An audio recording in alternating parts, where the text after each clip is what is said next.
నుంచి మద్దతు ఇస్తాడు? అవును. కానీ ఈ లోపల సీన్ మారట్లేదు రోజు రోజుకి. ఢిల్లీ వెళ్ళి ఎన్డీఏ ప్రభుత్వం మీదే ప్రశ్నించినట్టుగా ఎన్డీఏ వ్యతిరేక పార్టీలన్నీ ఏకం చేసి ఆయన అక్కడ కూర్చుంటే అది ఆటోమేటిక్గా బీజేపీని వ్యతిరేకించినట్టే. రేపు పొద్దున్న లాజికల్గా చూసుకుంటే వాళ్ళు ఎందుకు సపోర్ట్ చేస్తారు జగన్ని, ఎందుకు మీరు ఆహ్వానిస్తారు? పూర్తిగా చూడండి, ఒక్క చోటన బీజేపీని విమర్శించారా? విమర్శించట్లేదు. ఎన్డీఏ ప్రభుత్వాన్ని విమర్శించారా? ఉమ్, ఆయన ఎన్డీఏని తిట్టడు, ఉమ్, తెలుగుదేశాన్ని తిడతాడు, ఉమ్, జనసేనని తిడతాడు. ఉమ్, అది వాళ్ళకి తెలుసు. ఇంతకుముందు 5 ఏళ్ళు కూడా తెలుగుదేశం పార్టీ ఉమ్, జగన్ని విమర్శించేది, కానీ ఉమ్, బీజేపీని విమర్శించిందా? అంతే. కాబట్టి ఇక్కడున్న ఏ ప్రాంతీయ పార్టీ అయినా సరే ఉమ్, బీజేపీని విమర్శించదు.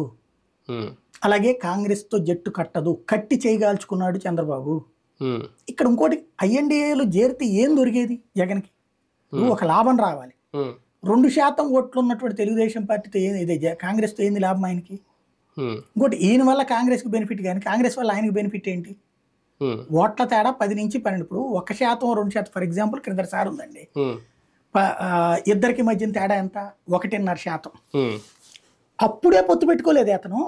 ఉమ్, అప్పుడు బీజేపీతో పొత్తు పెట్టేసుకోవచ్చుగా, 1.5 వచ్చేస్తుందిగా. ఉమ్.